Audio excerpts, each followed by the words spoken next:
বন্ধুরা, তো আবার একটা ভিডিও নিয়েছি ফ্যান্টম ডাইজেস্ট নম্বর 14। আগে দেখেছিলে 13, এবার এসছে 14, ফ্যান্টম ডাইজেস্ট নম্বর 14। এটা কন্ডিশন ভালো। এটা হচ্ছে রহস্যময় আগ্নেয়গিরি। ঠিক আছে, আমি একটু এখানটা আটা দিয়ে দিয়েছিলাম, এখানটা জোড়া লেগে গেছে। ভদ্রমহলে আমার বাঁ দিক থেকে বিশাল একটা আগ্নেয়গিরি রয়েছে। এখানটা একটু ছিঁড়ে গেছিলো বলে করা হয়েছিল।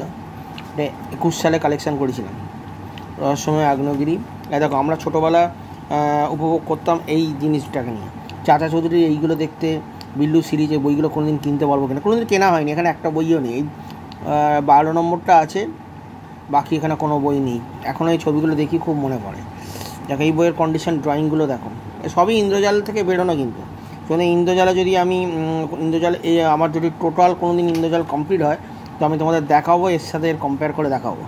এখন শুধু কালেকশান চলছে, তার ফাঁকে ফাঁকে তোমাদের মাঝখানে ভিডিও তুলি। রহস্যময় আগ্নেয়গিরি, এই আগ্নেয়গিরির ওপর আমি আগেও একটা ভিডিও করেছিলাম অনেক দিন আগে, তো আজকে আর একটা করলাম। ঠিক আছে, ফ্যান্টমের ওপর গল্প চাইছো, হাতের কাছে খুঁজে পাওয়া বইয়ের মধ্যে।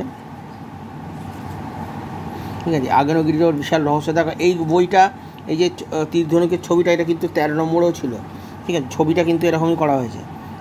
ডক্টর লব, এখানে এক ধরনের আগ্নেয়গিরির পাশে একদম প্রাচীন ধরনের জায়গা রয়েছে, যেখানে প্রাগৈতিহাসিক প্রাণীরা বাস করে, সেইগুলোই এখানে দেওয়া আছে। ঠিক আছে, এই গল্পটা কিন্তু ভালো গল্প। ঠিক আছে, গল্পটা একদিন আমাকে খুব ভালো করে সুন্দরভাবে করতে হয়। এইটাই আবার 52 নম্বরেও বেরিয়েছে, 52-তে। আমি সেটাও তোমাদের দেখাবো কোনো সময় ওটা বার করে। যাই হোক, এই হচ্ছে বই। এটা আমার 21 সালে কেনা, 2021 প্রথম, মানে ইউটিউব স্টার্টও করিনি, 2022-এর মিডিলে স্টার্ট করেছি আমি। তখন বাড়িতে আমার পেশেন্ট ছিল, বাবা ক্যান্সারে লাস্ট স্টেজে ছিল। তো সেরকম তখন আমি ভাবিনি যে এরকমভাবে কোনো ভিডিও বানাবো। যাই হোক, রহস্যময় আগ্নেয়গিরির এই গল্পটা খুব সুন্দর গল্প। দেখা যায় এটা কটা বই গল্প আছে, একটা না দুটো। এখানে গল্প হচ্ছে পাগল খুনি, সেকেন্ড গল্প আসছে পাগল। দুটো করে গল্প থাকে ফ্যান্টমের এই গল্পগুলো। এখন দেখো, আমি যখন কিনেছি এটা সেখানে এখানে 100 টাকা লেখা আছে, কিন্তু 150 টাকা করে নিয়েছিল 21 সালে।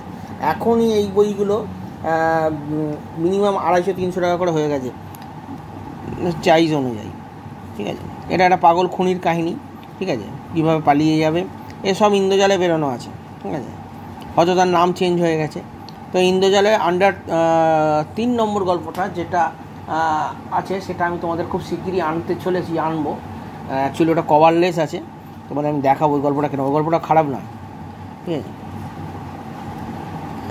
এই হচ্ছে এখানে, এটা টোটাল পেজ আছে 103, এবং এখানে বেশ কিছু বইয়ের ছবি দেওয়া আছে, অগ্নিপুত্র অভয় এবং ডায়নামাইটের। ছোটোবেলায় এই বইগুলোর জন্য খুব পাগল ছিলাম, এবং দেখো এখানে কালারও দেওয়া আছে।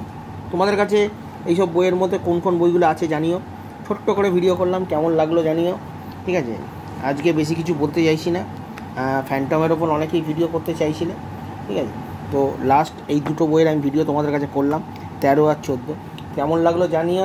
মানে গল্পে আমি তোমাদের যেতে পারছি না বলে তোমাদের হয়তো বলতে খারাপ লাগছে, কিন্তু প্রত্যেকটা জিনিসকে গল্প করে এরকম করে খুঁটিয়ে বলতে গেলে তোমাদেরও হয়তো ভালো নাও লাগতে পারে।